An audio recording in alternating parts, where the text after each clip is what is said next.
kila wakati, na kila asubuhi, na kila jioni, na kila wakati, kila time, ujishughulisha na mambo yako. Hakuna mtu hata kujisumbua. Katika wavendeleshe.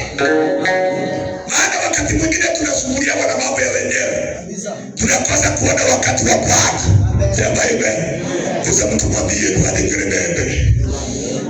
Hata ndio mako. Kama tukadari wa Ibrahim. Bwana sasa amesema yeye usumbuliwa na mambo yake. Praise Jesus. Hallelujah. Januari nikaombea watu 12. Januari first week. Nikaitana kila mmoja anapoanza kazi wakatokea watu 12. Wakati nilipowabariki na nikawaambia kwamba mtaenda mpate kazi, immediately Mungu akafungua milango. Watu 12 wakapata kazi. Sema amen. Wakati walipopata kazi, wakaenda wakiendana. Sema amen. Sasa mtu mwambie hata kama watakuacha. Hallelujah.